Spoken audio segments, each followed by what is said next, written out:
Oh yeah, we got.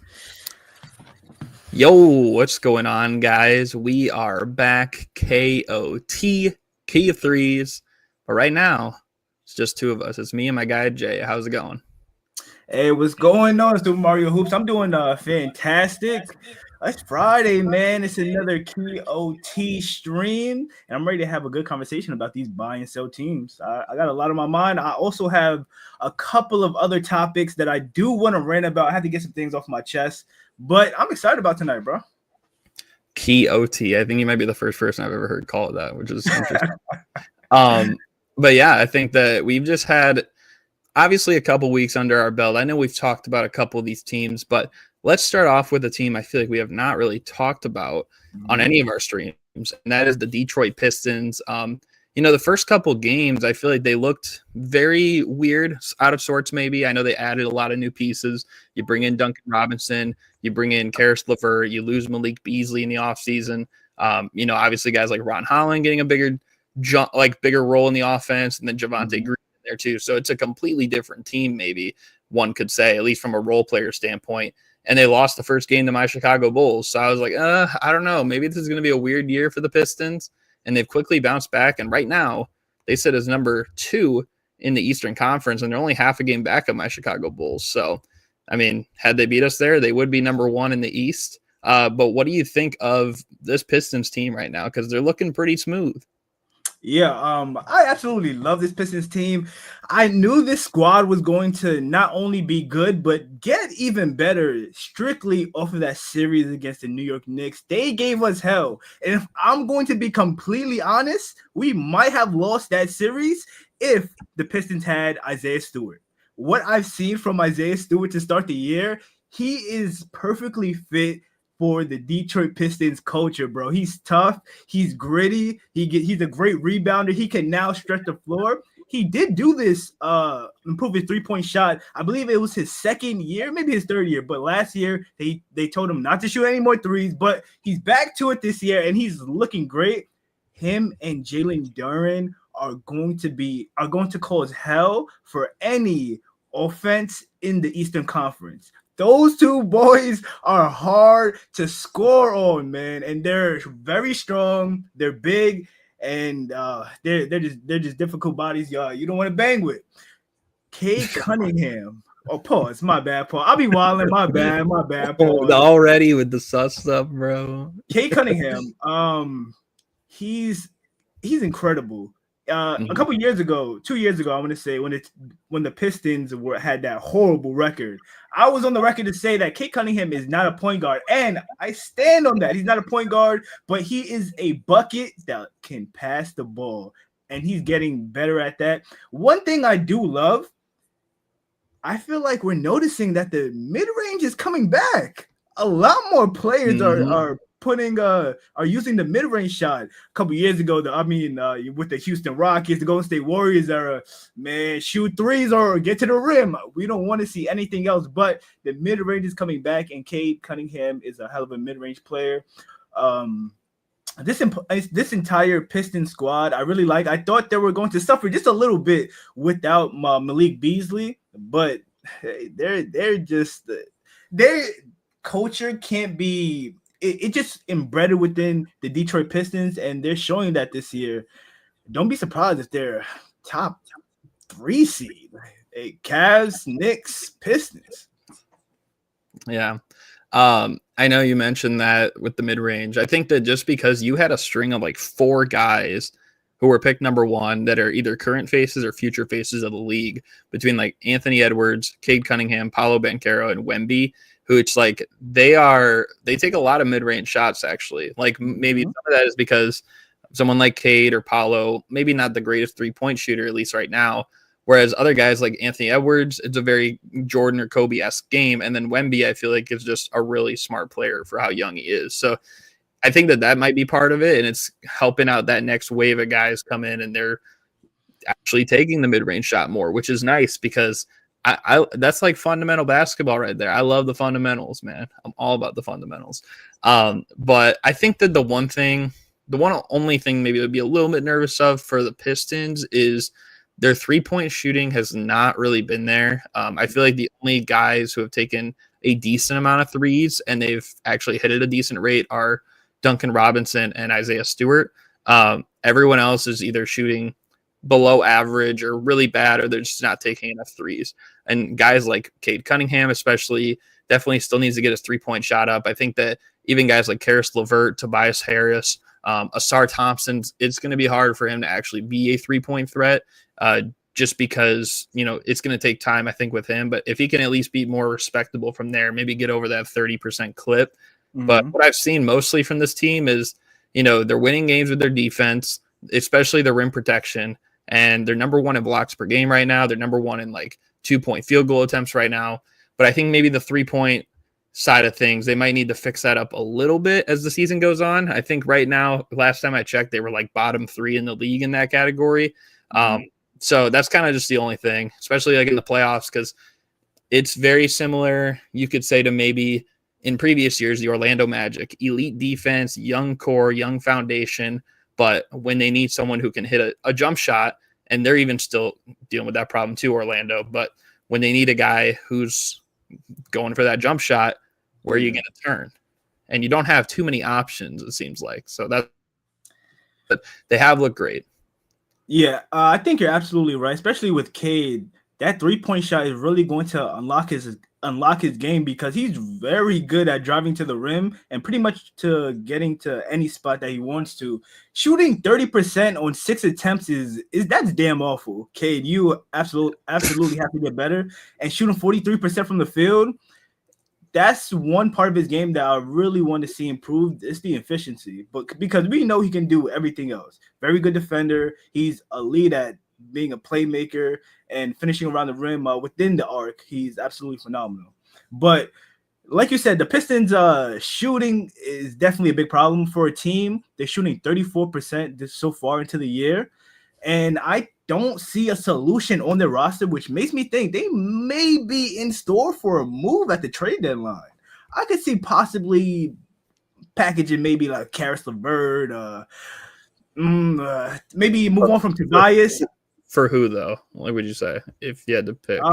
That's kind of tough. A guy I would have my eyes on, Derek White. Derek White would be a great addition. Yeah, I agree, actually. Maybe if you want to snag one of the guards from Philly, Jared McCain, or if you want to go for Quentin Grimes. Oh, wait, they already had Quentin Grimes. Maybe they don't want to go that direction. But I think there's quite a few guys on not some of the best teams out there that could be a possible trade asset that the Pistons could look for. Yeah. No, I agree. I think that they definitely might need to do something to get over that last hump before the end of the year comes. I don't know. Is it crazy to say? I know this team has played really well, and they are a young team, and they're trying to build. They need that veteran leadership. But if maybe this guy becomes available because of the direction they want to go, they want to invest in the youth, could Detroit maybe make a turn at Portland for Jrue Holiday? Whoa, hold up, Garrett. Garrett, you cooked a little bit. Hey, man. You cooked a little bit with that one. What'd JaVale McGee do when he hit that 3? He did this, and that's me right now. But go ahead. Hey, that sounds like a very, very good player that I would absolutely have my eyes on if I'm the Pistons. That's a perfect fit. Great fit. It's the only question is, yeah. Hey, hold up.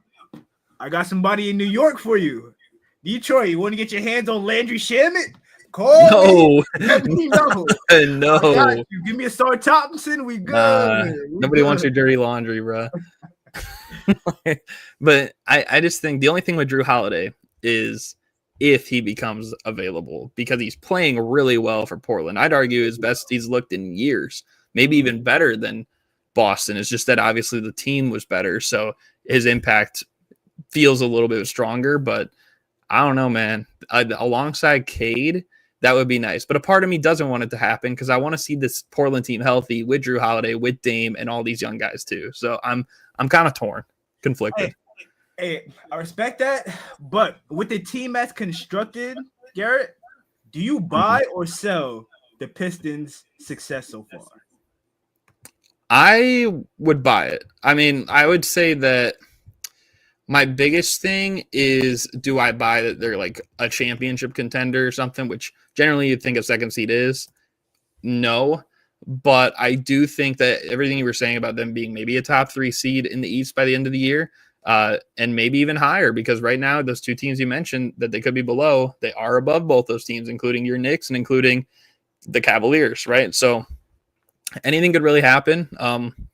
Literally in a day's work, they could be the 1 seed. So, and I think really they haven't looked totally at their best either. So that might be a little bit scary. The one thing that concerned me in this offseason is they aren't a team that made a whole lot of impressive moves to me, but they do have a lot of guys coming back. They had the same coach coming back for another year in his second year. It's really their second year after a good trajectory last year, moving from abysmal team. You remember 2 years ago when they went on like that 26 game losing streak and they looked horrible. Like last year they actually get to the playoffs. They have a decent showing against your New York Knicks.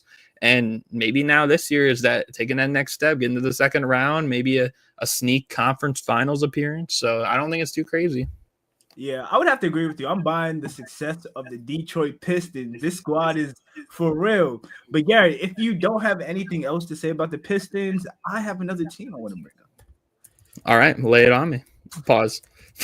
Oh, sorry, come on, bro. You wildin', Gary. Come on, bro. Pause. Wait, I caught that one immediately. So chill. All right, listen. The Houston Rockets are the number 1 offense in the NBA right now. And I told you guys on night 1 how I felt about the Rockets. Garrett, not gonna lie, I might be wrong. I was telling you, like I might have not cooked. Hey, I cooked raw chicken, bro. It did not work. The stove was not on, bro. Reed Shepherd is shooting very well from the field. Somehow the Rockets have managed to rebound 47% of their misses. This is absolute madness. The tall lineup is working, and I thought the spacing was gonna be a problem. Tara Eason is shooting the leather off the basketball, dog. KD has looked good. I mean, he's looked great so far. So has Sengun. Jabari Smith Jr. is doing his thing out there. My only part of the Rockets that I'm skeptical on, which is why I'm selling, is Reed Shepherd. is the defense and the shooting. I think they're not gonna keep up shooting at this rate, and they're not going to keep up playing this defense. And for one reason only, Kevin Durant will eventually hit the ground. KD, I love you, dog, but we know you are incredibly injury prone, and this is very late into your career. At some point during the season, you're going to take some time off, and that KD is like the pedestal that holds this Houston Rockets team together. And without him, the offense just won't look as fluid, and getting buckets are just going to be that much more difficult. I'm gonna have to sell. I'm selling on the Houston Rockets. I did say I was wrong, but I was wrong about Reed Shepherd. Reed Shepherd, you might be a decent NBA player. You won't be doing DoorDash, my boy.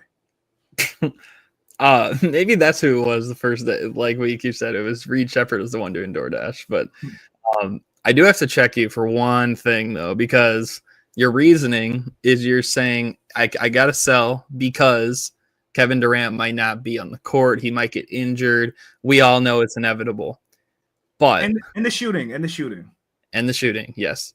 But on the first show back, you said KD's just one of the guys, man. He's just one of the guys. What that's supposed to be? Like he's just like Joe Schmo or whatever. Oh, wait. And when I said that, I was referring to when KD said himself that I was watching Starter 5. He just wants to be one of the guys. Like he doesn't want to seem like a leader. Like he just wants to be like one of the guys, go out there and hoop type. That's okay, what I was referring to. But I mean, they do have veterans that I think could still lead by example, lead in the locker room with their voice. You know what I mean? Ooh. Steven Adams and Jeff Green and Clint Capella. Like, I mean, these are guys. These are guys who have been in winning experiences for many years. So, I don't know. I think that with this team, I do agree. I think that the shooting is a little bit hard to sustain. I just pulled it up because I was interested. So the Pistons pretty much only have two guys shooting over 35% so far this season, and the Rockets have 9. And that's of guys that are shooting like 1 3 or more a game. So if someone just made 1 3, like I think Paul Reed took 1 3 or whatever, like I'm not counting that. So what's Tari Eason shooting from 3? 56%. Which Come on, dog. That's not real, dog. That's fake number. Yeah, that is fake news. I will admit that's pretty fake news. Josh Okogie shooting 52%. No way, never in his life, dog. Aaron Holiday, I could see it. I mean, takes 1 a game, 50%. Probably he's okay, decent. I agree. Şengün, though, I will say, has looked pretty good at shooting the ball, and I don't think it's totally fake for him to end the year shooting 42% from 3. It might not be exactly 42, but I think that he could be in the ballpark. Yeah, I see above 35%. And then next on there was your boy Reed Shepherd, which, I mean, come on, man. I said he was a shooter. Like, I tried telling you. You said, come on. Wait, but Garrett, what did I say? He was a shooting guard. Okay. Yeah, he is a shooting guard, but he's also been a decent point guard this year. He's averaging 3 assists and 1 turnover. Decent is definitely the word I'd use. Decent. Well, I mean, he's a backup. And also, like I said, Aaron Holiday has played some minutes, but it's mostly been Amen Thompson, who's looked pretty good too, despite the 3-point shooting. He's actually the only guy who's made a 3 for the Rockets this season who's shooting below 35%. So I don't know. I think Jabari Smith is sustainable. I mean, Durant 37.5%. I think that might go up, honestly. Like, Durant really hasn't been totally Durant himself yet. Like, just wait till he gets healthy, man. He's gonna go. You know what I mean? Garrett, I forgot what game it was. It was recently. Man, KD hit 2 back-to-back threes, bro. To put I think it was to either tie the game or take the lead. What game was the Rockets playing? It was really close. I forgot. I'm trying to think what it was. It was a close game. Did they win or lose? They won. Do you know? Yeah, they won. I'm not sure. It couldn't have been. It wasn't Memphis because they were close and then they literally blew them out like after that. I'm not sure actually. Maybe it was Memphis. Maybe they blew them out later in the game. I mean, I think it could have been maybe Dallas. Dallas sounds right. You know what? Dallas sounds right. Yeah. I mean, well, because I was thinking, like, I didn't know if you were talking about the Pistons game because that one did go down to the wire, but then they lost it. That's why I was thinking of that one originally. No. And obviously it wouldn't have been OKC. But yeah, I don't know. I think that the Rockets are going to be decent. They haven't, like, we're only a handful of games in. Like, this team is only going to get better. I don't know, man, but the one thing I got to say, Ime Udoka, he might be on something, bro. Like, I watched the post-game press conference last week, I think after their 3rd win of the season. Mm-hmm. This dude was not with us. Like, he was cloud 9. Like, you know what? Should I pull it up? You know what? Pull it up. Let me pull it up because I have been actually tracking this season some of the funniest things that I've heard from post-game press conferences from coaches. And there's one specifically from Ime Udoka, and I'm like, what is this dude saying? Like, it just doesn't make sense. What he's saying does not make sense. And tell me if you can comprehend this. All right. So he said, it's going to be about 40 seconds to get through, but just wait. So he said, it's only going to get better after 5 games. You kind of start to see some things, some trends, and also the guys are getting to know each other. Well, if he leads, and he's talking about, like, I think Şengün. Well, if he leads the break or if they're out pressuring him, and then to be a pressure release, we can get into certain sets with that. Then he literally said, and word for word, like he said, like I said, he's such a great facilitator or scorer. He's sort of a cross match on the court in certain areas. Yeah, he makes the right passes. He almost had a triple-double tonight, and he makes the right passes. And when the crowd's not there, you go to work. Put the pack down. Put the pack down. The gas in Houston is too much for you, dog. Dude, this is not Boston. You're not in Boston anymore. Put it down. Can we just dissect this? First of all, he said when they're pressuring him to be a pressure release, and then he said when the crowd's not there, you go to work. So is the dude getting pressured, or is he not getting crowded by defensive double teams? Makes no sense. Yeah. Second of all, the like he said, like I said, whatever, like, okay. Like, and it was so drawn out. It wasn't like he stuttered or anything. He was just not with us. Let's admit it. That Gatorade bottle, man. And then he said he made the right passes. He almost had a triple double tonight, and he made the right passes. Brother, you said that 5 seconds ago. I saw that, and I'm like, I got to bring this up because this is an atrocity of a quote for the all-timers. Yeah, Gary. Yeah, he was not with us. He was not. And I'm hoping, like, if they want to win, he needs to be here. Yeah. He maybe on Q3 stream. No, I'm just. Hey, it's funny. I thought you were gonna praise him, man. I did not see that one coming. I thought you were gonna say, man, the culture he's instilled, man. Oh wow, that caught me. And honestly, I don't even know if that's the worst quote. Yeah, I'll just read one more for you. It's like 5 seconds long. It'll take, and it was from Ty Lue, who I want to talk about as we get on here. He said he was talking about John Collins, and I can tell where he was the night before Ty Lue because he said, "I want to shout." Oh, I mean JC. He shouted out Jay-Z instead of JC, John Collins. Hey, Ty Lue was in the locker room bumping, boy. No, Ty Lue was with, you know who he was with. Oh, no. Oh, yeah, we know who he's with. Mr. Freak. Hey, put the – wait, what? Wait, who was he with?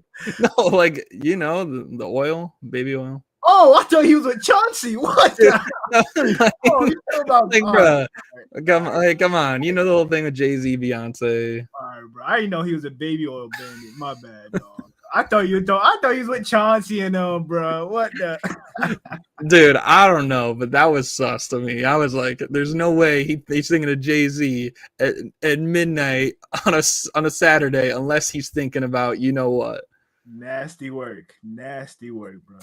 Sorry, I know we got a little off topic, but I had to bring it up. Wait, Gary, you want to pick a team or? Oh yeah, we could talk if you want. We could just talk about the basketball sense of the Clippers and Ty Lue because let's do it. I don't know if you saw. I mean, I put out a short yesterday. I saw on my own channel. Yeah, bro, why does Ty Lue still have a job, and why is he so praised? Like, I'm gonna be real, man. The more I think about it, this might be LeBron's greatest achievement. It's not winning a championship in Cleveland, right? That's not even it. It's winning a championship with Ty Lue as your head coach. Him and Kyrie just went off like to win that series. But you look at the Clippers, this guy has ruined Nicholas Batum. He's ruined Brook Lopez, who looked really good in preseason. And then all of a sudden now he's not getting utilized. Bradley Beal sucks. Let's face the facts.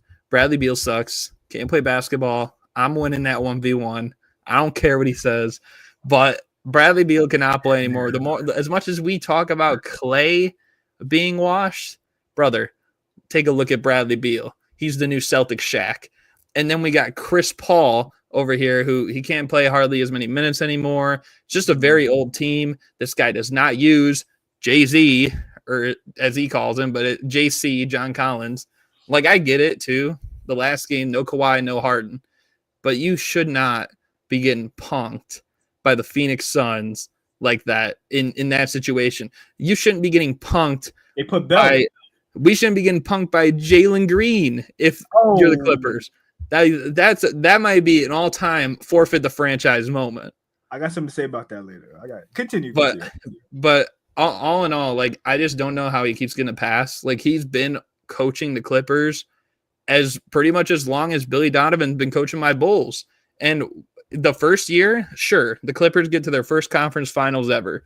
Kawhi gets hurt. Maybe they win it all that year. But what has he done since? Missed the playoffs, first round exit. Some of it has to do with injuries. Some of it has to do with Ty Loser. Like, come on, man. Hold on, Gary. I have a question. So I watched the game last night, and my takeaway was completely. I'm a little different because Okay, just you go ahead first, and I'll say what I was going to say. I already know because I'm watching the Suns. I'm like, their offense fucking sucks compared to the Clippers. The Clippers are actually making sure everybody touches the paint before they decide to do before they figure out what they want to do next, right? And the Suns, it's like Devin Booker initiates 80% of the offense, and when he's not out there, it's Grayson fucking Allen being point guard. I don't want to see that shit. It's very stagnant as well. It's D Book on the block, trying to create something. A lot of times it goes in. Sometimes it looks ugly and it looks really difficult. Shout out to Jalen Green. He made it easier on D Book out there. I like how they were playing off of each other. I hope to see a lot more of that. One thing about Jalen Green, and anybody that's a Rockets fan can attest to this. I know, my bad. We're going a little bit off track. Wait, no, I'm not gonna get to it because I have a whole thing. Okay. But in terms of the Clippers, I don't think Ty Lue is the reason, like for the lack of success. It's it's Kawhi, James Harden underperforming as well. I think in the NBA, considering who my favorite player is, and I gotta get some shit off too about him, considering who my favorite player is, narratives and you being unlucky is very, like, that's a big part of the NBA as well. Like, you can be a very unlucky player and you can be a very unlucky coach, and sometimes that's just the truth. It's not that this guy's a bad coach, it's not that this guy is underperforming, it's just bad luck. I mean, Kawhi's knees, he got loose leaf paper for a meniscus.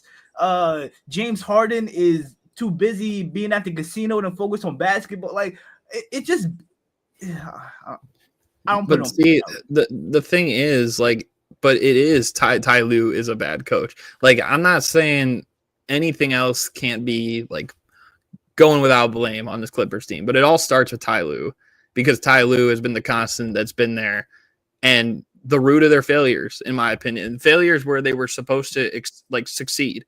You could say maybe, yeah, Kawhi missed some time, and it's Kawhi's injuries as well. But when Kawhi's on the court, like, Kawhi looks like Kawhi, man. And here's my other thing. You mentioned, like, Harden, like, the casinos, the clubs, whatever. Like, he's looked like he's been in pretty good shape most, if not all the time, with the Clippers that I've seen. Like, you haven't seen really, like, as much of, like, fat suit moments with the Clippers. Hey, it's not the fat suit. If you go look up his shooting splits from last year, they're pretty fucking terrible. And people like to gloss over that. All-star. He was an all-star, though. And that's, in my opinion, that's BS, bro. He started the year great, though. No, he started off good, yes, but overall, up until the All-Star break, Garrett, his shooting splits were ass. They were terrible. At no point were they above average or even good. He's just a really good playmaker, and he knows how to work offense. He is a system. Yeah, and that's why they were winning games. It's because of Harden. It wasn't because, he couldn't hit a shot. And there were games, I agree. I remember games where he was shooting like 37, 38%. But he made a lot of people better, and it was him. Like, he brought out probably the best in Zubac. I've seen plenty of, like, years with Zubac on the Clippers, and he just looks way too soft. And I still think he's too soft for how, like, big he is. You know what I mean? But I just feel like he, like, I don't know. Sorry, I got distracted because I thought you just said pause. No, my bad. Nah. I just about to say that boy was hooping last night. Zubac, free Zubac, man. Yeah, he was good. He was good. But I just don't think that he's a player that really he is, normally speaking, without James Harden. I don't think Norman Powell is nearly an all-star last year without James Harden. I mean, Norman Powell's done some good things, I guess, with the Heat this year, but bro's not making the all-star team ever. Yeah, I agree with you to an extent. I do think James. No, I agree with you because he does make players better. Like, you can't. There is no, like, denying that he does make players better. But I think Zubac would have been a really good player even without James Harden, or if he got another pick and roll partner. And like you said, Norman Powell is playing pretty well over in Miami. But my thing is, though, with Ty Lue, and this is just what I want to get on. because we've seen it like over time and time again. Like, dude throws Patrick Beverly on Luka. He throws Bogdan Bogdanovic on Jamal Murray last year, for instance. Like, he just doesn't have a sense for matchups, especially. That's annoying. And offensively, I hate watching it when I'm watching like 6-7 plays and like everyone touches the ball but Kawhi. Why is everyone touching the ball but Kawhi? Kawhi is the best player on this team. And in the playoffs, you could argue that he could outplay anybody on the given series. Mm-hmm. So that's coaching, in my opinion. If yes, maybe a couple plays, you can blame the players. Like, hey, you didn't look over here. You didn't look this side. We're supposed to run this action. But when you watch it happen a fourth, a fifth, a sixth, a seventh time in a row, and that happens with them this year too. If you saw the game against the Jazz on opening night for them, a lot of that happened. Like, it was just bad. Like, and that's what I'm sick of with Ty Lue. I know that, like I said again, Kawhi wasn't there, Harden wasn't there, but you just see like the same tendencies. I'm using John Collins as the best example. He was used horribly, in my opinion, in that game the other night. And why? This is a guy who averaged like almost 18, 19 a game last year. He should be getting like almost the most touches, especially when Bradley freaking Beal smells it up. Yeah, Bradley Beal was real sticky last night. But I agree. I'm watching the game. I'm like, he is crazy. I can't lie. I'm like, I thought John Collins. That is just a crazy word in that sense. She's I'm like, I thought John Collins was good. I'm watching him last night. He didn't look like decent at all. He just looked uncomfortable out there. It just didn't look good at all. But you're saying that's coach's thing too, though. Like, the coaches need to be responsible for that.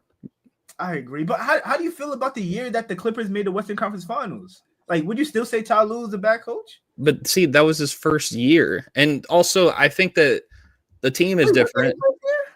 Yeah. Because remember the first Kawhi, that was Doc Rivers coaching.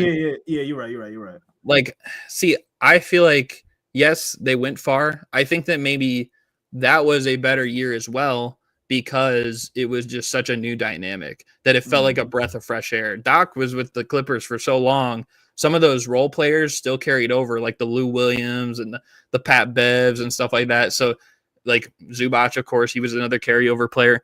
Like, maybe burnout happened with Doc, especially with the narratives that were coming out around him, especially around the bubble. They were probably, more fiery than ever, saying like, this guy sucks, he's overrated.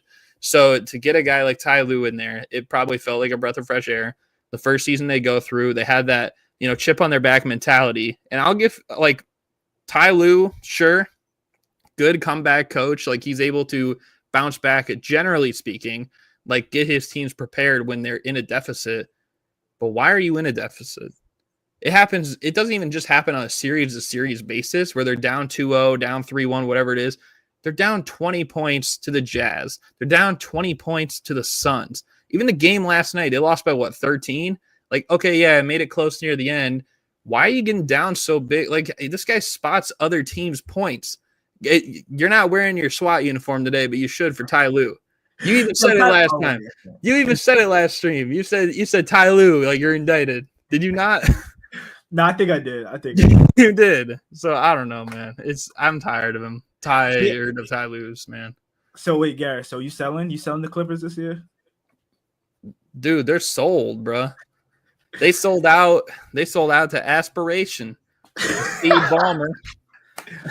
Hey, that man needs to be indicted. Steve Ballmer, you need to be indicted. But I think Pablo needs to, though, too. He's just annoying. I don't know. I'm sorry, bro. Journalism, dog. Bro, he's trying to hate, though, on Kawhi, man. Hate on Ballmer all you want. I don't care. You're not going to throw this on Kawhi's face. Come on, bro. Let Pablo live, bro. Nah, but when it comes to the Clippers, I just think they're old as shit, dog. They're old. They're relying on just players past their primes to come together and be a championship contender. And it's crazy how many mainstream media figures were hyping up this Clippers squad like they were about to step into the season and immediately be dominant. No, they're old, man. Damn, Kawhi. had a healthy playoffs and still did not come out the Nuggets series successful. Like, and he looked pretty good in that series. Like, see, that was I think a realization series for me, because over these past few years when Kawhi wasn't 100%, it wasn't playing, I would still say, you know what? We have not seen a healthy Kawhi from a start to end of a series since 2021 when he came back against Dallas down 2-0 and he looked phenomenal. Like, outplayed Luka, and Luka was going crazy in that series too, and guarding him as well. Then the next series, he was doing the same. It felt like against Utah. Then he gets hurt. But I still had that belief. I'm like, if Kawhi's there, like, you could probably get it done. Like, he could get you that Game 7 win. And even though he still looked good in that series, really good even, some of the games, I'd argue he was better than Jokic for more of the games. Jokic might have had a better overall series, but for more of the games, like 5 of them, Kawhi was probably better. It's just that Jokic had 2 like insanely good games that made it look better. And my thing is, like, if you can't win that, then, brother, that's the first round, bro. You couldn't get past the first round with that, like, then this team's in trouble. He can't be Superman always anymore, you know? And sometimes it felt like that, like, and he's still great, of course. He's insane in the playoffs, but you need something around you. You're absolutely right, Garrett. And that's why I am selling this Clippers team as fast as I can. Anybody want it, you can have it for free. You know what? It's a giveaway. It's a giveaway. I'm not messing with the Clippers, man. I don't believe Ty Lue's a bad coach whatsoever, but this Clipper squad as a collective, it's just bad. It's bad vibes, bro. It's the unction is not happening. Unction is canceled, man. It's canceled. I do believe Ty Lue is a bad coach, though, and I get it. There are multiple problems on the team. It all started probably this season with the whole Steve Ballmer thing, but I think that Ty Lue he just gets overlooked. Why are, like, so many excuses he gets to, like, skate by, like, oh, it's okay, Lue's doing his thing. Like, bro, I watched this guy carry over challenge. Like I said it. This is how I said it in my short. I said scarf and churros and carrying over challenges. Like, that's all he does in the city. Nah, you a D1 hater, Garrett. You a yes, D1 hater, bro. And guess what? I freaking met the guy too. I'm a D1 hater. I'm gonna find the photo real quick. Let me see that. Hey, Ty Lue, man, your man's just hating on you, dog. Like, brother, I am done with freaking Ty Lue's. Yeah, man. Oh, that's you're taller than Ty Lue? Yeah. Oh, you can give him buckets. Oh, you can give. Hey, 1v1 for the head coach's job for the Clippers, bro. I did a good photo though, because some people act like, oh, you look only 5'9", but brother, Ty Lue is 6 foot. Like, come on, man. Hey, bro. Yo, I can't hoop against none of y'all, bro. Y'all 6+, man. Well, dude, when I played against Jelson and stuff, like, people were like, bro, you're so small and stuff. I'm like, no, I'm not. This guy's like literally the Green Giant. All right, but the next team we have to go to, Garrett. Okay. Orlando Magic. Orlando Magic. It's not. No. Orlando Magic. No.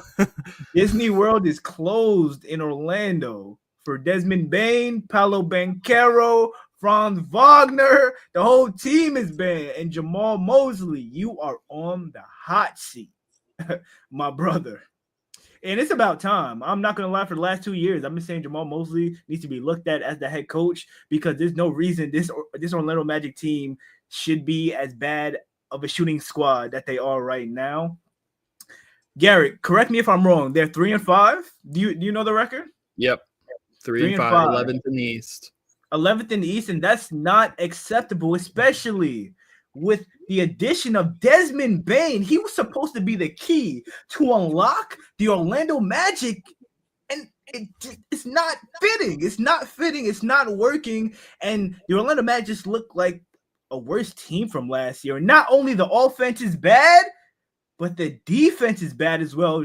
Garrett, correct me if I'm wrong. I don't know if you have the advanced stats pulled up for the Orlando Magic, but they are 14th in defensive rating this year. That's not gonna... I think you're about right. you're probably around, something around that. Like they're mid. Okay. 14th.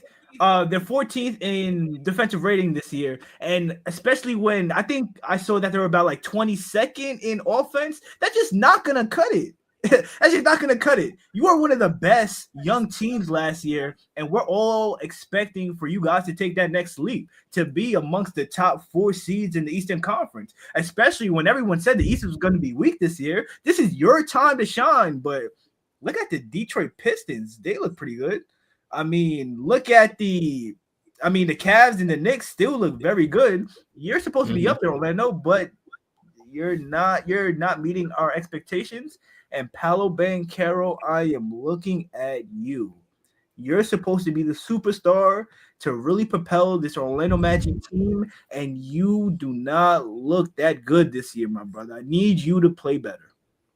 Yep, I agree. And I'm a Paolo fan, but I mean, the way he started last season probably after this many games, like 8 games before he got hurt, bro looked like a top 5 or so player in the league. Like he was insane. Then he goes down, he comes back, he's kind of getting in his groove of things, and then it never really fully clicked.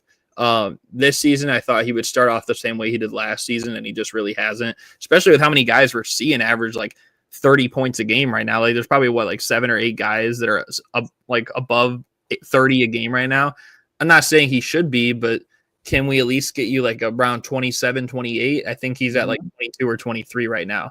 He's also shooting very bad from the field, bad from 3. Like it's honestly like we're not going to get too much into this because we talked about it enough, the one stream, but I mean, his stats look kind of like Zion's right now. And I said Zion looked like a disappointment, like the one stream. Like, I don't know. I just think that the problem with this team, okay, in my opinion, is all the guys who they're counting on the most offensively are not true playmakers.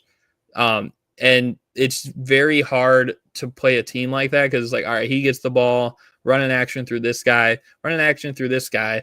Not a lot of them are great in the pick and roll action, except maybe like Jalen Suggs or something like that. The other guys, it's really hit or miss. And I don't think that they don't have a guy who can make that extra pass or that quick reaction pass that a lot of teams that are good can. And they have a lot of guys who can do that.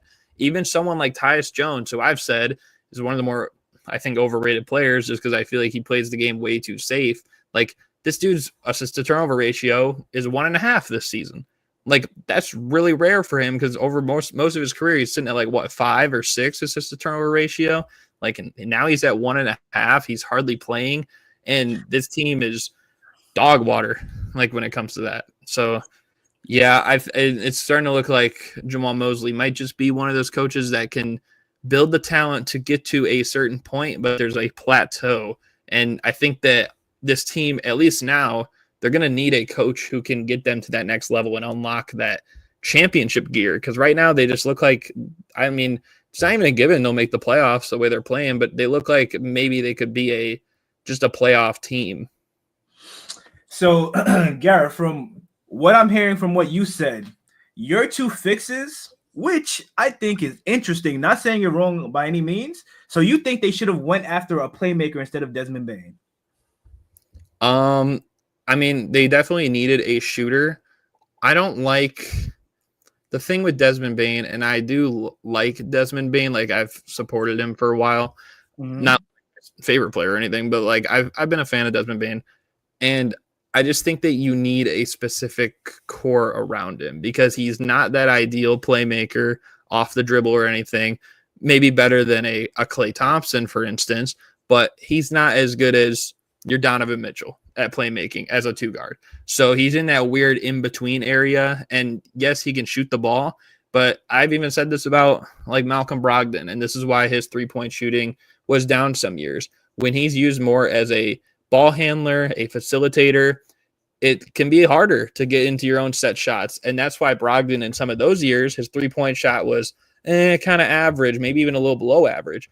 But when he's playing off the ball more, he looked insane as a shooter. He was a 50, 40, 90 club member. Like not many people have done that. And I think Desmond Bane needs to be in that role more. And I think that he was in that role in Memphis alongside, Ja Morant, because Ja Morant had the ball in his hands a lot. It's just that Memphis obviously got to a point where it was kind of redundant. They need to do something. So I think they do need that extra guy who can really be a playmaker. Like, I know defensively, like they've already taken a hit this season, and this wouldn't totally fix the defensive problems, but can you imagine if they had a Josh Giddey running the show there? That would be nice.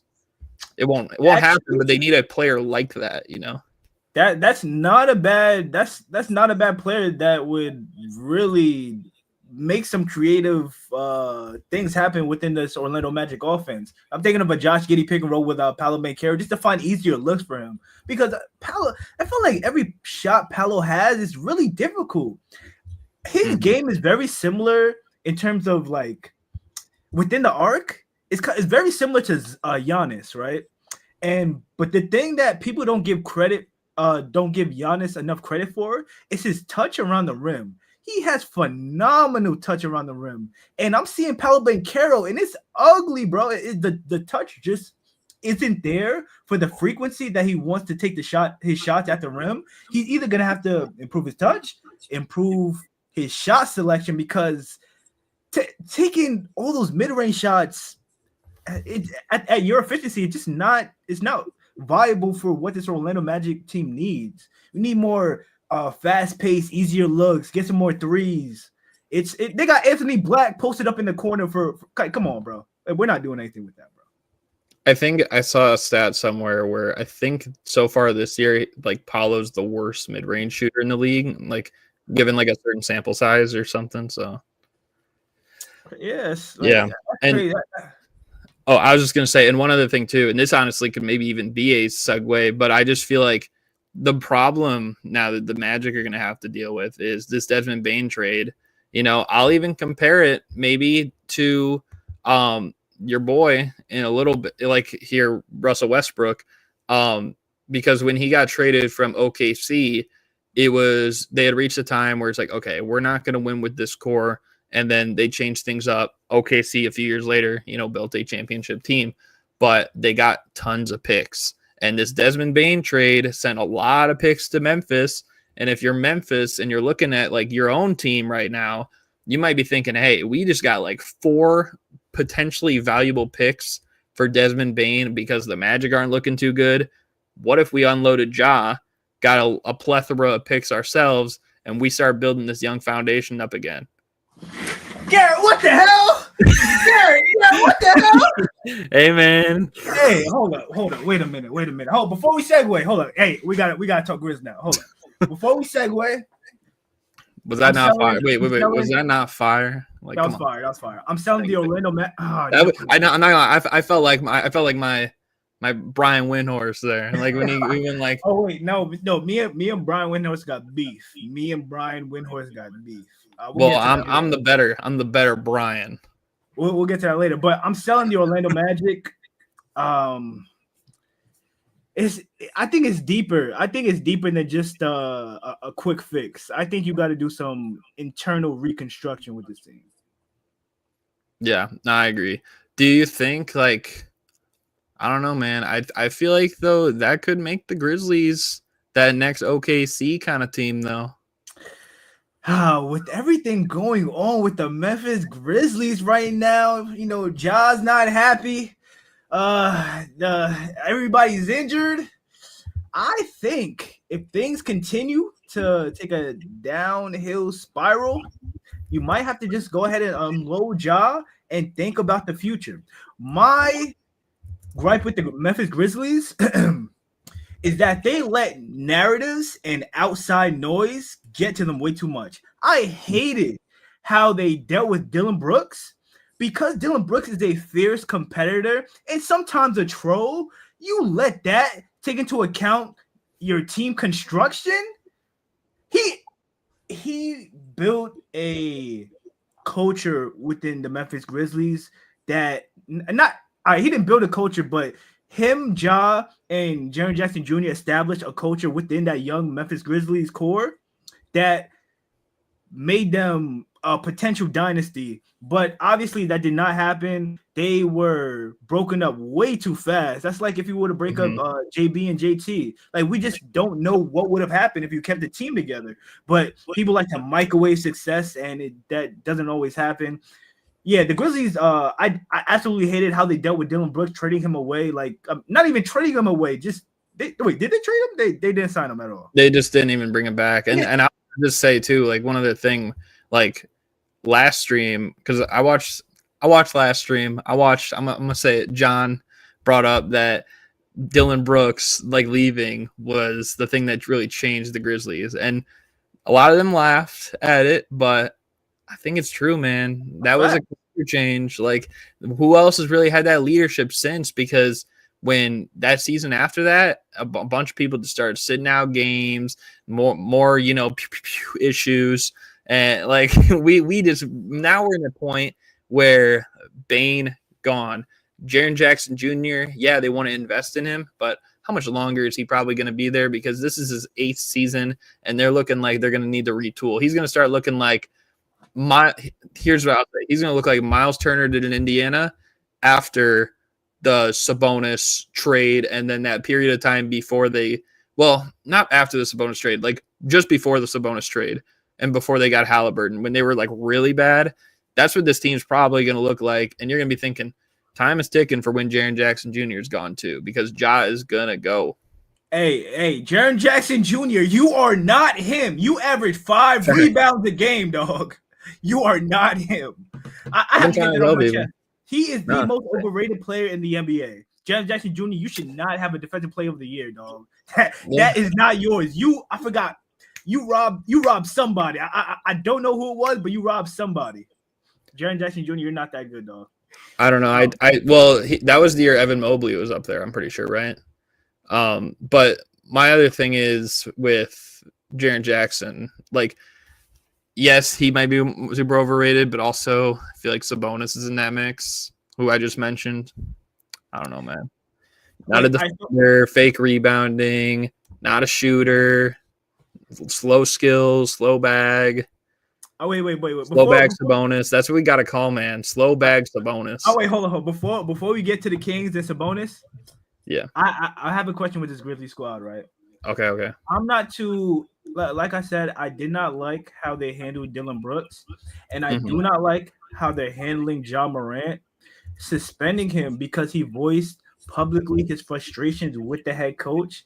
I don't think that is right, and they're trying to villainize him. And on social media, I see a lot of other NBA content creators also villainizing him, saying that he's not even an all-star caliber player, which I think is completely false. Yeah, I think the Grizzlies should move on from Ja Morant, and that's coming from a perspective that they do not deserve Ja Morant. He's still a fantastic player, and like a lot of other guys, you play better when you're in a motivated environment. A great example, I think we talked about the first stream when you said Alex Caruso. Alex Caruso would not be the same player that he is now in OKC with the Chicago Bulls because it just wasn't a motivated environment. And I think that's the same thing for Ja Morant. If you get him to a more competitive, bro. I know the Rockets can't do it because of the second cap, but if he was on the Rockets, you can't tell me that wouldn't be a phenomenal team. If he was on the Magic, you can't tell me he wouldn't fix all the problems. Mm-hmm. If he was on the Mavericks, Nico Harrison would be going out to bars and buying everybody drinks. Come on. But wait, so if he went to the Mavericks, does that mean they trade Kyrie? Who are they going to trade then? I mean, you could. That's kind of crazy in my opinion. I know Kyrie's injured right now, but I don't think I'd give up on Kyrie because let's face it, he's been in this situation that Ja is in a couple years ago with the Nets, I would say. And now he hasn't really been in drama last like 2 or so years. He went to the finals with them. I know that he got some hate during those finals because he underperformed, but I think that the Mavericks fans have embraced him. He probably is one of the last things they can feel good about right now is just when Kyrie comes back. So that's my only thing with that is that bringing in a guy like Ja, it would just feel like this team is like garbage, like trying to fix into something else. Like it's just toxic waste. What about Clay and some picks? brother, they are not like you could send 40 Clays. It's not enough. Oh, goodness. Nah, but when it comes to the Memphis Grizzlies, bro, I don't want to sound like I'm coming up here and I'm selling every team, but it's kind of hard for me to, you know what? The more I think about it, and I'm trying to be logical, they're very, very injured. I mean, four of their top 8 players are injured and have not been playing. When they get Scottie Pippen Jr. back, when they get Zach Edey back, I believe Gigi Jackson is out as well. Mm-hmm. Yep. When they get those guys back, there's no doubt they're gonna be a better team. But what's really the cap? Like, what's the ceiling for this Memphis squad? I don't think they're anything past the second round. I think they cap out the second round. First round They're not is even questionable. Yeah, not even that. They're like a playing team. You think playing? Wait, fully healthy? This Memphis squad is playing? Yeah, because I mean, dude, think like the Thunder are definitely going to be up there. The Nuggets are going to be up there. Like Rockets are looking pretty good. I mean, Lakers are looking pretty good. As much as I hate to say it, they look pretty good. The Spurs as well. Spurs for sure. Yep, it looks nice. Though the Warriors are probably going to have a stretch this season. Minnesota, and I mean, granted, we bashed on the Clippers, but if they do at least turn it around somewhat, they're probably still at least a better team this year than the Grizzlies. So, I mean, that one's a little.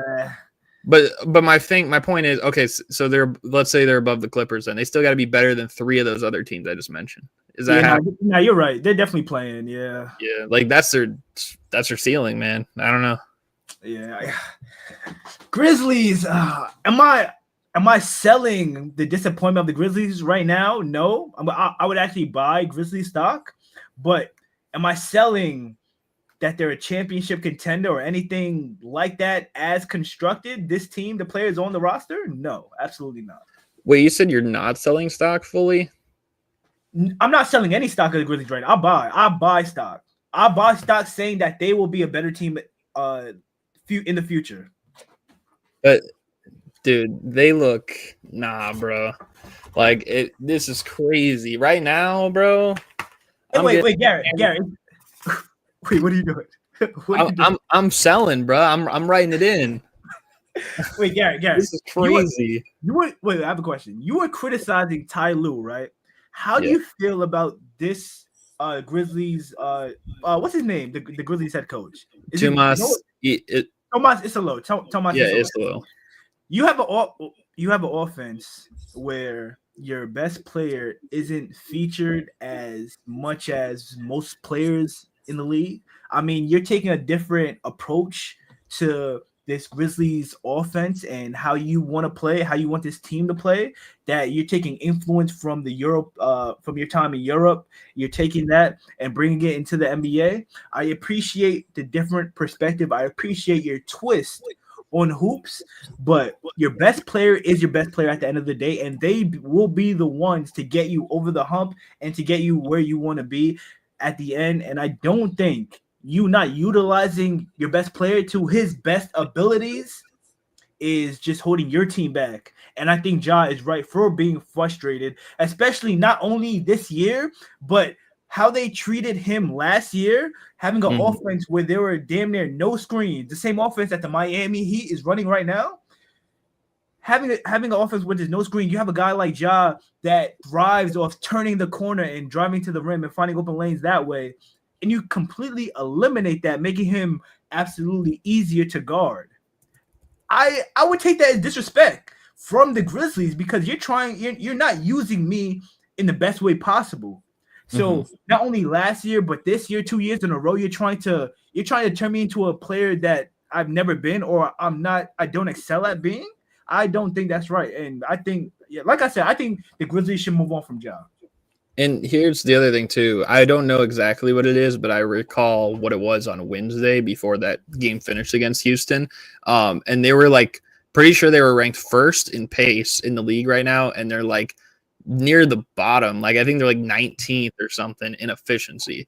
Well, dude, you're wasting so many possessions just running so fast and playing the transition game that's biting you in the butt. That's why you're getting smoked by so many teams.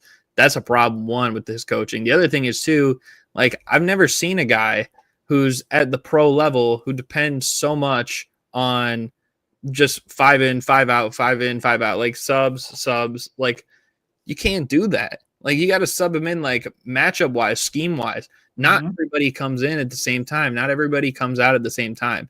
There's always maybe like, okay, 2 people come in for 2 people. Some people play longer stints in the first quarter and then come back for a long stint at the end of the second quarter. Some people need shorter stints. So, like, that matters. And that, like, I feel like he just didn't even sit down. Like, he had how long all summer to try and figure out, like, rotation management, maybe not for the whole team, but you knew Ja Morant was going to be there and you knew Jaren Jackson Jr. were going to be there. Like, these players, you should have figured out, like, how many minutes they're playing and what time frames are they playing.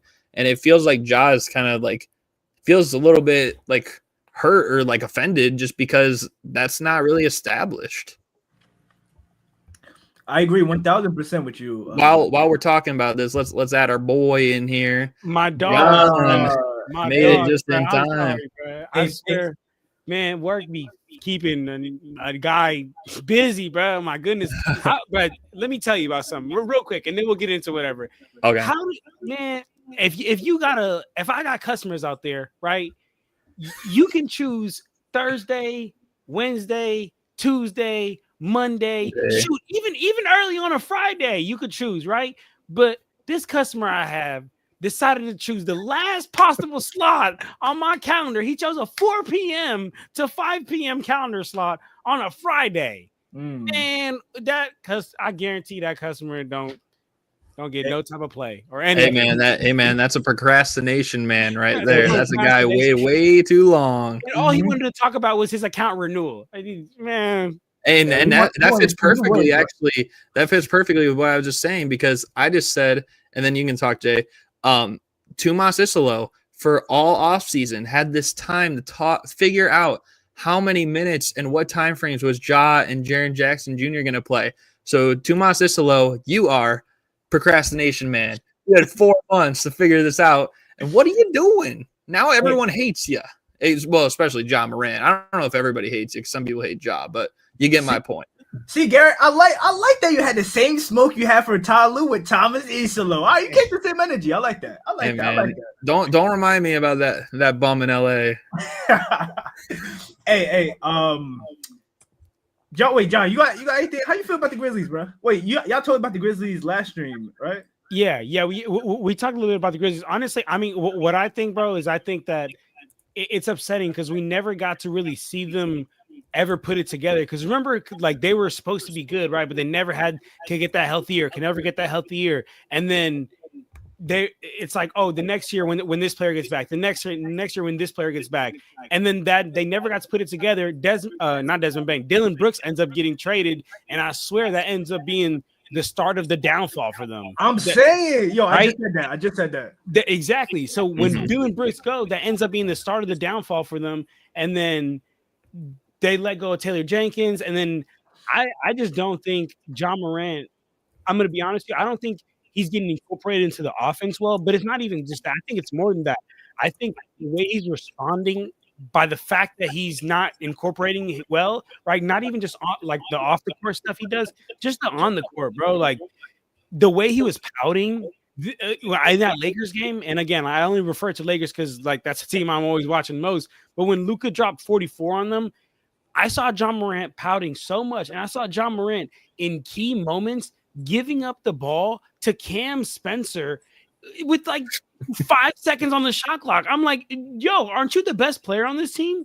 You know? So essentially, I just feel like Ja Morant, he's lacking in some areas, but it's like he's also not even stepping up as a leader. And then also going out in media, bro, and saying all that.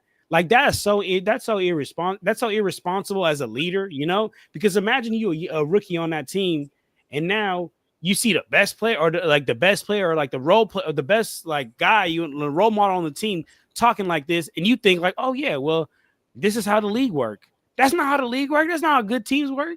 But I kind of went on a little rant, but anyway. I mean, the good thing is he won't be on that team much longer, so they won't have to look at him as the role model. Come on. Come Hey, on.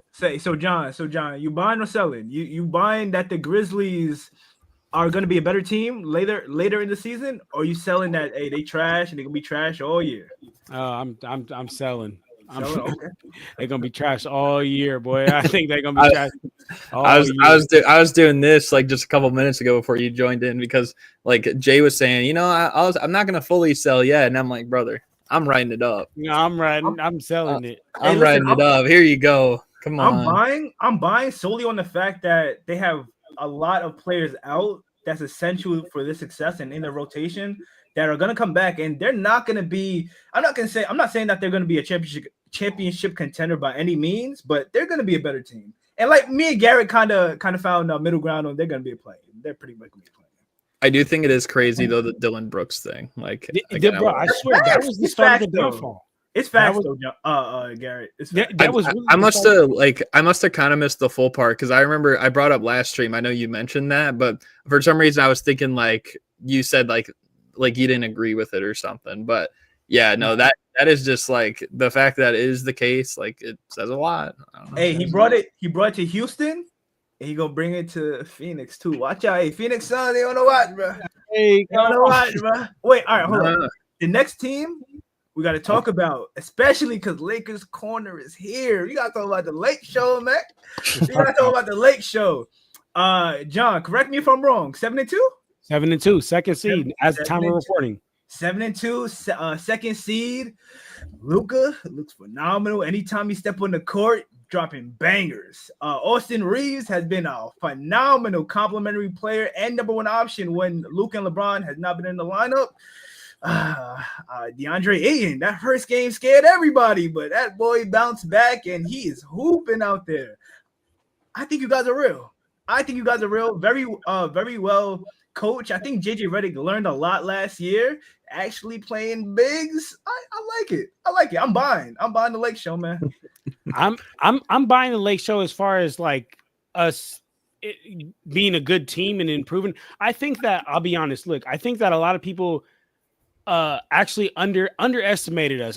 If you can check on my Lakers Corner, I got receipts everywhere. I have the Lakers finishing at best in the 4th seed, at worst I think in the 5th seed, and that comes down to a lot of how health goes this season. But I will not buy us, and I'm just being honest here. Look, I love the Lakers, but I'm not a biased Lakers fan. I won't buy us yet winning a championship because I don't think we're there. I don't think, because to win a championship, you have to at least, in my opinion, be at least a top 3 team and be able to compete. And I'm gonna be honest, brother, I don't see us competing with Denver in a 7-game series, and I don't see us competing with OKC in a 7-game series. Granted, we have Luka Doncic and we have LeBron James. Those two guys alone can win a playoff series by themselves, right? But basketball is a 5-man game. It's more than just one player taking over and one player taking off. But while I say we're not a championship team, I do want to preface that we are not an easy out, though. We are not a team. I think we are going to be one of those teams that a lot of teams are going to be trying to duck because of that exact fact that I mentioned. Luka Doncic by himself can will a team to winning a couple of series. Fact. You add LeBron to that. You add JJ, who now knows what he's doing a little bit better. You add a big who actually matches the caliber of player that Luka needs, that AR needs. So I do think that at best we're a second round, but I don't think we are. I can't buy enough to say we're a championship team just yet. But I do think if Rob Pelinka makes some good moves, it's very possible. I think it's very. We're not far from it. That's all I'll say. But I don't think we're a championship team just yet. Yeah, I mean, my thing is this. There are, like, you guys have definitely been good, I will say. And maybe the role players, like, some of them have impressed me. I think Jake LaRavia has definitely been. Oh yeah. Where I'm like, bros look like a part of a big 3 some games. And Aiden's looked pretty decent. Of course, with Aiden, we do have to factor in that he does have times where maybe he can be on lapses. It is a long season, but right now I will say he has looked good. Marcus Smart's looked the best he's looked since Boston, probably. But even though that play at the end of the one game, against Portland, bro was tweaking. Like Got spooky. It was Got against really the Spurs. It was against yeah, the Spurs. or against the Spurs. My fault. Yeah, like and yeah, he was And tweaking. so I was was Jake LaRavia. Honestly, I don't know if you saw what Yeah. people keep talking about Marcus Smart, but Jake LaRavia let somebody get in front of him when he knew that the player was going to go to the hoop. He had nowhere else to go, and he fouled him with 0.2 seconds on the. I was like, bruh, Yeah. what? nasty work. I mean, just the Marcus Smart one sticks out because that's just so rare. That just doesn't happen. But the few things I will say is there are a couple things that I won't fully buy, and it actually has to do with the stars. And I'm not I'm not saying that Austin Reeves and Luka Doncic won't get to the line because they're probably two of the best at getting to the line, but they're averaging combined 24.5 free throw attempts a game. And they're playing an average of 38 minutes a game. So if you convert that for a full 48, that would rank them, just those two, third in the whole NBA of all teams. That's how much they're getting to the line. Like, I don't see that happening throughout the course of the season. I don't see them like Luka averaging 40 and AR averaging 31. Because especially like, of course, LeBron's going to come back. LeBron's probably going to give you like 25, give or take. And that's probably going to have AR's numbers go down. It's going to have Luka's numbers go down. How they respond to it, that's a whole different scenario. It might be like slow couple games, but I think after that, like then they'll figure out like what they are and where the offense starts with, which I still think it should start with Luka first. But that's kind of my only thing, is that I think that the free throws have been pretty insane so far to start the year. So I want to throw, unless you got something to say, Jay, I want to throw some out there for us to like discuss. Hey, wait, hold on. Nah, hey, the only thing I gotta say, hey, trade Braun for depth. Hey, Listen, I would love to trade, but I don't see a single team that would take on a dude about to be 41 years old. Granted, he's in my opinion the greatest player of all time. Even if you don't like him, the third greatest player of all time. Hey, you want Landry Shamet? Nick, I don't want no Landry Shamet. He tried to send Landry Shamet to Detroit earlier. Come on, bro. I don't want Landry Shamet, man. I thought you was gonna talk about real depth, not Landry Shamet. But you wouldn't want that either. Like, I'm sure you want this Lakers team to win, but you also want them to win with LeBron because that's their favorite team. You know, Really? No. If you told me, hey, we can get off LeBron for a player that is going to help your team win, I would 100% take well, right. But I'm saying, like, if there was an avenue, like right now, you guys are playing good enough to the point where it's like, if LeBron comes back and nothing, like, unless he really ruins everything, which I don't think it would change that drastically, like, guys could be a threat in the West. Like, I think you'd rather ride it out with that and see what you got going than just trade LeBron away for a piece that maybe is just as talented, or pieces that are just as talented, but it skews the whole thing up. Yeah, well, like I said, I'm only trading Braun in the same way I'm only trading AR. If it's like, wow, like now, oh my goodness, like we are up there to where now we're easily messing with Denver, we're easily messing with OKC. That's where I'm at. And again, the only reason why I don't even entertain this much is because all 29 teams I look in the league, I'm like, who would trade away a valuable player for someone like LeBron? Like, it only a team that's looking for money, because LeBron would just bring money, like marketability, but that's it. Like, he's literally about to be gone, I think, in the next 2 to 3 years. I'll be honest. Hey, what if John? John and Garrett. I'm be honest. I did not account for LeBron's return. I did not account for the healing of the sciatica. Yes. I might have to sell. No disrespect. I want to talk about that. Hey, no disrespect, John. Shout out to the Lakers. But if LeBron James comes back and he fuck up the vibe is not immaculate no more. Right. You know what? We know what happens when LeBron is upset. We know what happens when the Lakers start losing. LeBron starts to get a little passive aggressive. That body language gets real bad, and I wouldn't want that around Luka, to be honest. Like, that's who you guys are building around now, and for him to get that in Bron's possible last year, and with how you guys are looking, where you could potentially be a title contender by the end of the year, I might have to put a plug, bro. Bron. I was just going to say, and you got to see, I mean, yes, it's still very early in the season, but of course, as we saw at the end of last year, I'm also still holding out and seeing what we're going to get from Austin Reeves come playoff time based on that Minnesota series, because he was getting free throws like crazy throughout last season too. Maybe not quite this crazy, but he was still getting them at a high rate for his production that he was given. And granted, those weren't coming in the playoff series against Minnesota. And as a result, he kind of looked bad. So if this is what happens in the playoffs again this year, I know it's a long ways away. That accompanied by the fact that, Luka eventually has burnout. He leads the league in playoffs and getting blown by. I know for the regular season, this is not much of a concern, but I think for the playoffs, you mentioned like the thing with like LeBron and like how he might like sometimes it feels like just walk out like at times.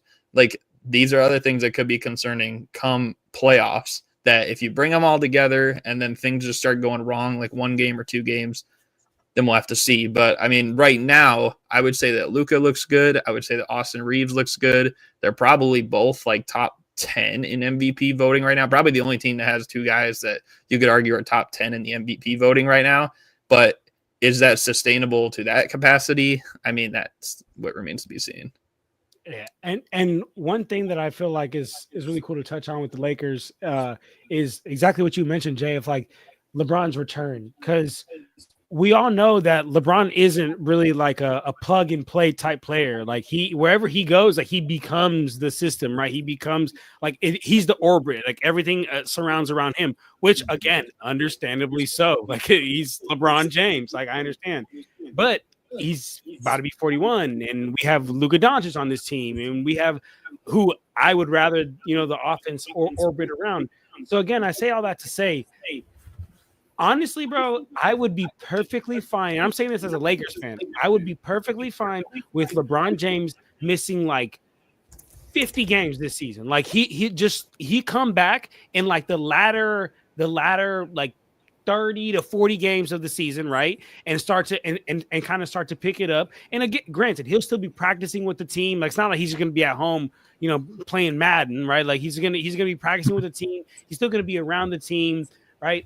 But the reason why I say this is because, look, it doesn't really matter if LeBron helps the Lakers get the win on November 8th against the Atlanta Hawks. Like, we can easily get a win against the Atlanta Hawks. And not easily, but I'm just saying we can win against the Atlanta Hawks. Now, you can say easily. You can say easily. Okay, that's fine. But essentially, I'm just saying, like, any team in the league, right? Like, we can beat them on the night with just AR and Luka. That's good enough. Or just AR and Aiden. We've seen that. Or even just the other day when we had Luka out, AR was out, and we seen Nick Smith Jr. stepped up, Rui stepped up, right? Like Aiden stepped up, right? So like we're good enough to win these regular season games with Bron sitting out, right? And again, follow me what I'm saying here, because I'm okay with him missing the first 40-ish games of the season and then play on that back half, because I just need him healthy come playoffs. Because come playoffs, I want the ball in LeBron James's hand and Luka's hand. I want like those two guys making the decision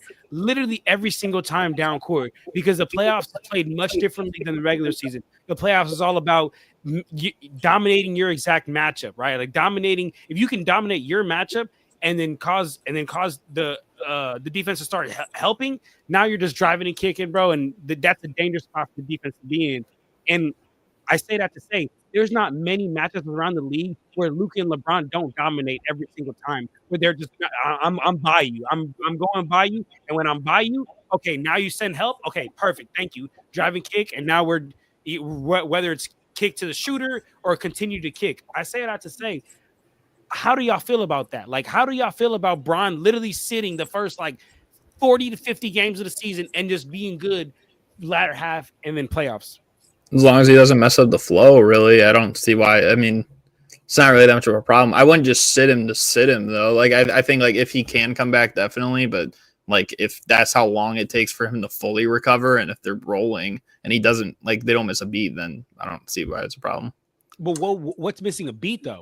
Like, what's missing? Like, just the offensive. Well, like, I'm talking, and this is really what I was going to ask you next, is, like, I think the biggest thing I'm concerned for your team is when LeBron comes back, LeBron's going to have the ball. Like, LeBron's going to be taking a lot of shots. LeBron's going to be scoring a lot of points. He's going to be playmaking a lot. maybe even some games more than Luka. But my thing is too, Luka's an established star. Like he knows how to play with other stars too.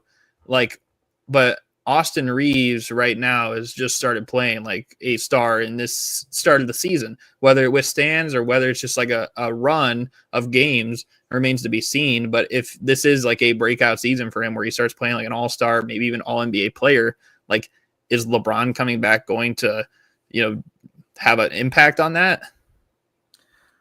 Like that might make him I guess less comfortable in the offense if he's been getting these touches all year, and then it's like, hey, like where's my touches? Now I'm not getting to the free throw line enough. Now I feel like I gotta play with like the bench unit before I can get my role, and then this is a different team that I'm totally accustomed to. Go ahead, I feel like I think a lot of what Garrett said is correct. When LeBron comes back, there's no doubt he's going to dominate the ball.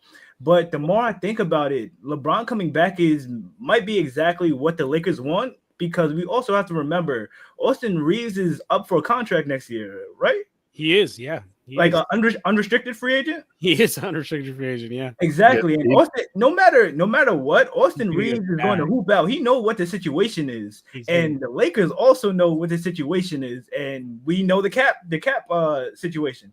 Yeah. And there is no doubt that when LeBron comes back, Austin Reeves' numbers are going to decrease. I mean, everyone's numbers are going to decrease, but my fear is the team not being as engaged, because they look, John, don't get me wrong, but they got like a different energy. They got like a different swag to them. They got some bounce, like, you know what I'm saying? Sure. Like it feels different from the Lakers squad that we saw last year. Maybe it's the personnel. Maybe it might be Marcus Smart hyping everybody up, but I feel like when LeBron comes back and does the scenario where the vibes aren't right, that's just gonna throw everybody off. We know DeAndre Ayton, he's a sensitive guy. You take his socks, he might not show up for work the next day.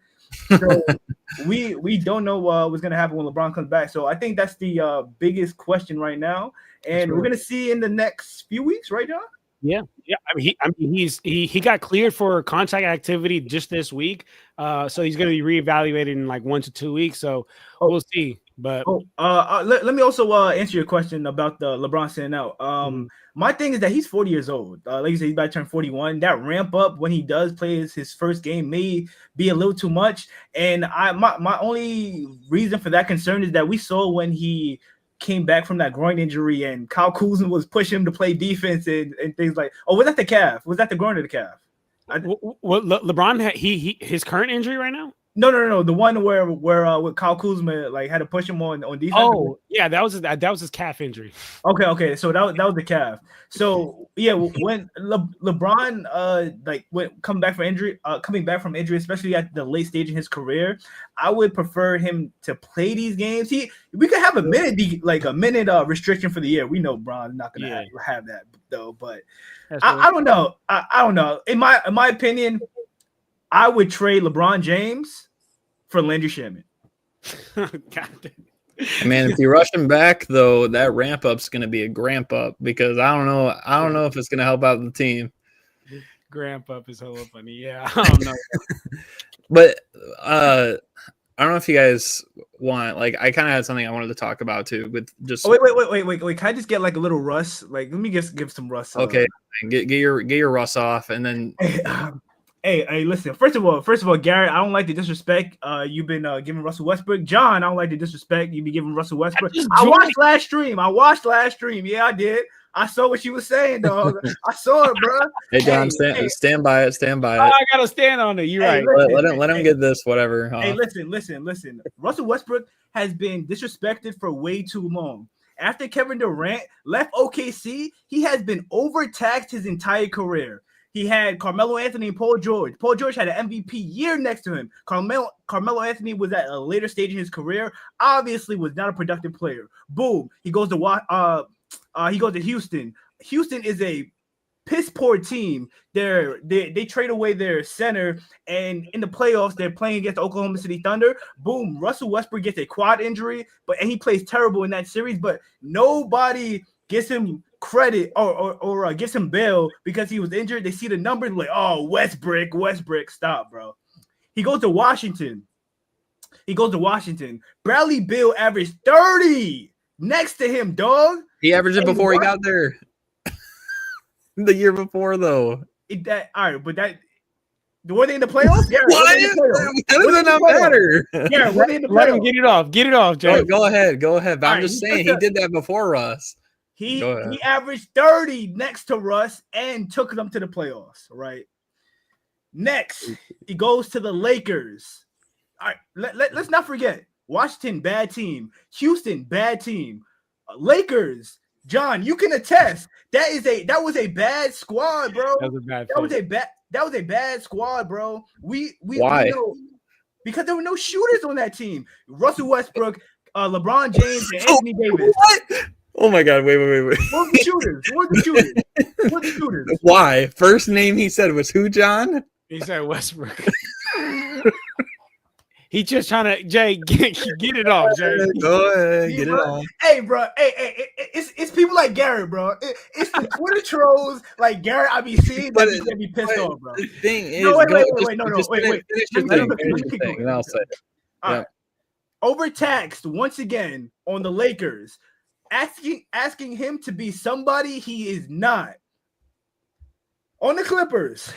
Has success, clear success. Hey, and this may be a Ty Lue thing. Garrett.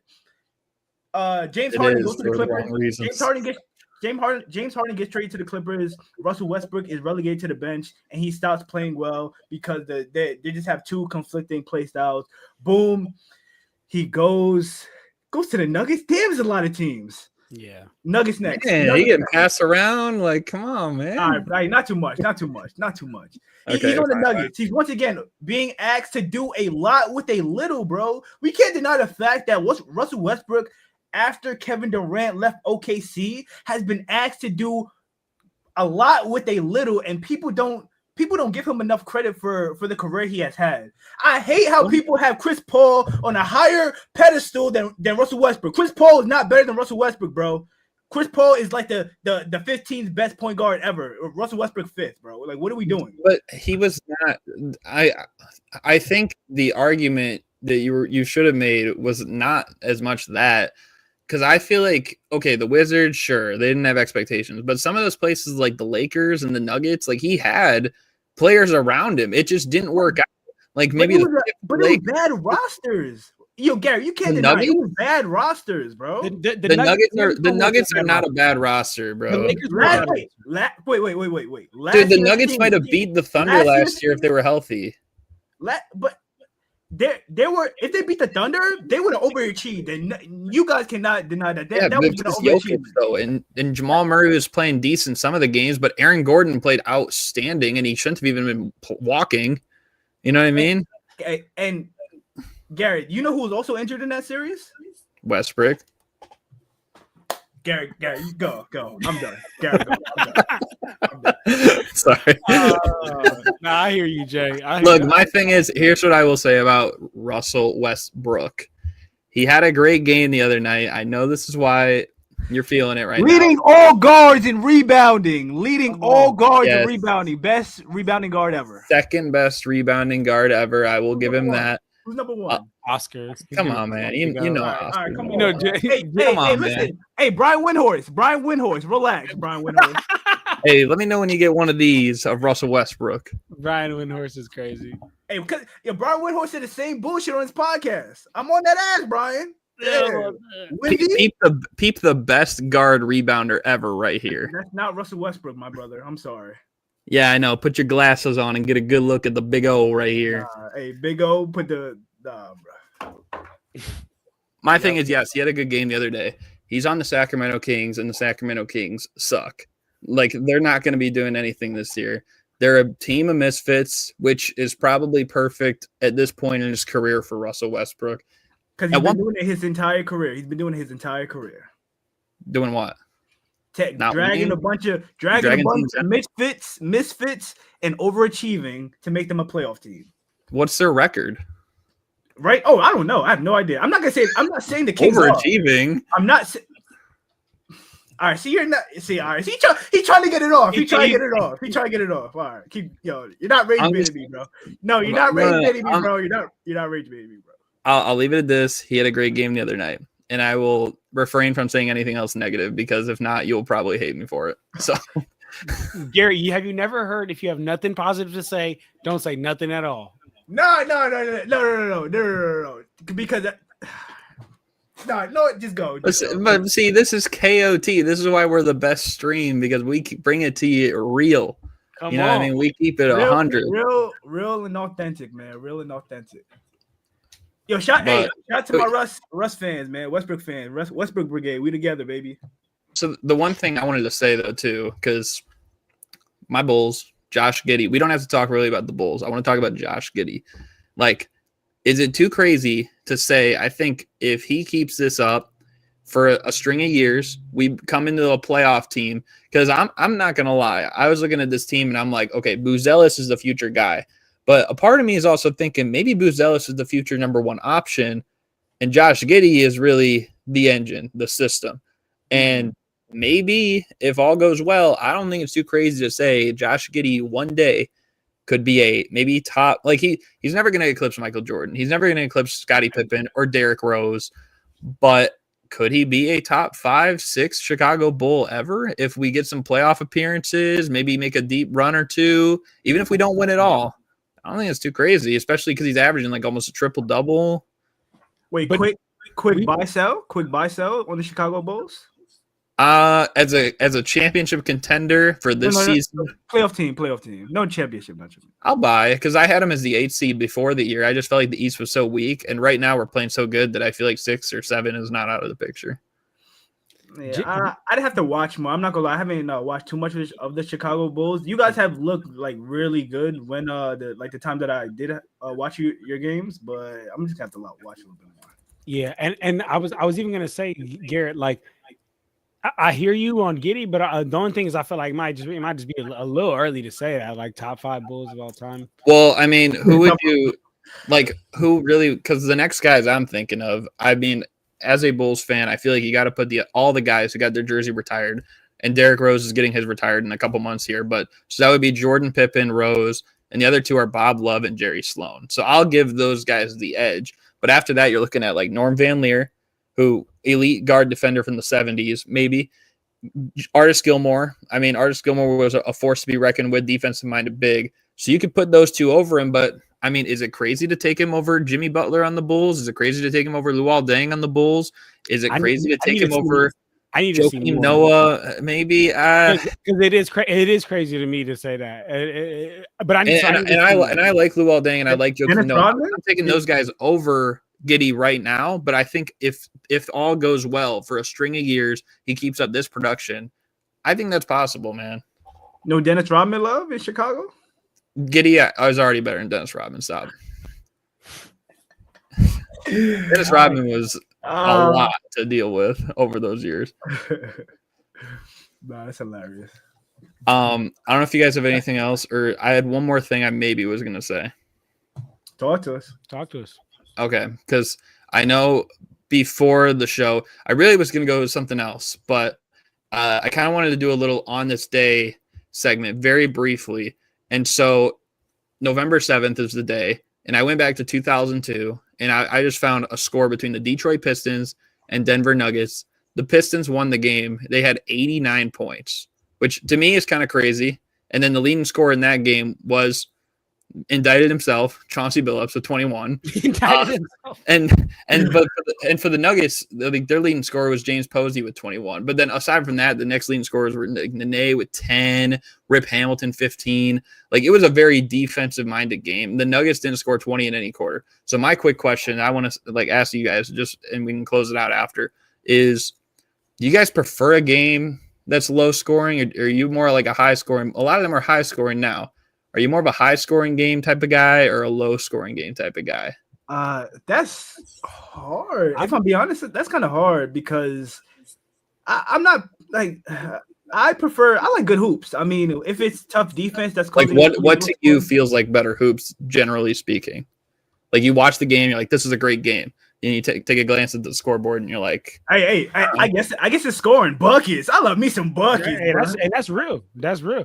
Honestly, I think it's like more fun and flashy, like to see the buckets. But me personally, when I say that, when I'm like, this is a really good game, is when I'm seeing like the defense on the string, to be honest with you. So like that's when I get excited. Like I'm watching the game, like somebody get blown by and then the help come, and then like the help is, they're playing the drive and kick game, but they're helping so well and they're recovering so well that you're just like, damn, like they're literally playing off the dribble. Like the defense is literally like trying to play off a closeout, and they're closing out on time, and the help is coming, and like that shit's exciting to me. So I would say like a lower scoring game, but I need like at least, like how Jay said, I need me, you know what I'm saying, nice little side step, you know what I'm saying, 3 or nice little, you know, tween, get to the hoop, couple of finishes, because that like takes you out your seat. But the defense is what excites me, I ain't gonna lie. I just think like, I mean, definitely era matters, because if you have a game generally today that's low scoring, it's just because teams are jacking up shots and it's not falling. Exactly. But you think of some of the best games ever, like Michael Jordan's last game with the Chicago Bulls. That was, both teams were in the 80s in scoring. Same thing with, I mean, John, probably one of his favorite games ever was the Cavs Warriors game 7, 93-89 was the final score of that one. So like, these are below 100 points. And like at the end of those games, the defensive stops were key in both of those. And like, there's other games too that you could just go through in history. I think of another one, actually, to bring up another Laker game, when Kobe won his 5th championship. That last game was, I'm pretty sure the score was what, 83-79 or something against Boston. Like, and that was one of my favorite games ever. So that's why I wanted to bring it up. I feel like, especially the defensive grit and grind down the stretch of games, especially, like, I don't know. I feel like sometimes, like, if it's really high scoring, teams get a little bit more lax on like giving up an easy 2 at the end of the game. And it's like, why are you doing that? You know, like, what happened to just like the intensity? I love the intensity. I feel you. And for my on this day moment, November 7th, 1991, Magic Johnson held a press conference letting everyone know that he had AIDS. Oh, I did not know. I'm expecting the stat line. Bro, I ain't gonna lie. I just looked it up right now. I just looked up November 7th, Lakers in this day. And literally, that's what it says. And I was like, I have to mention this. That's kind of crazy. That is nuts. I had no idea it was on this day. You know what? Let me throw my on this day as well. Okay. I don't have the date right here. Oh, April 2nd, 2019. Again. You just picked a random day. No. You're hella funny. No. I thought we were doing like on today, like another year. Oh, wait. It's supposed to be like on today? Yeah, like on this day. Like on this day. Never mind. And what year did you say? Never mind. That was April 22nd. Forget it, man. Never mind. Jay, you are. Hey, Jay. Hey, go ahead, close it out, my boy. You good? Jay, you're a treasure. Hey, Jay's a national treasure. We need to protect this man at all times. We talking about on this day. He like April 22nd. That's crazy. Go ahead, close it out, my boy. You good? Go ahead, Garrett. One other I will say, Eric Bledsoe trade happened on this day, with the one that where he said, "I don't want to be here" on Twitter, like that one. So that is another one that did happen. And I mean, to be honest, it actually, you know, was in that trade, Desmond Bane, who we kind of talked about today, the pick that became him. So, oh wow, it's kind of crazy. Yeah. But yeah, man, I thought it was a pretty good stream. We had a lot of laughs. You know, I'm glad that, you know, we had a pretty good thing going. And then of course it was great that John came in and we could, you know, get some topics on. We talked about some of like the Grizzlies, Lakers, Bulls, Westbrook, you know, so laughed a little bit. But yeah, man, it was a pretty good stream overall. You guys, anything else you want to say? Or no, man. Hey, I had a phenomenal stream, man. Make sure y'all tune in Tuesday for the next stream. Great content. Yes, sir. It was a great one. Again, Tuesdays and Fridays, same time. We'll let you know if anything's different. But once again, hopefully you guys enjoyed. Thank you guys for watching, and we're out. Peace.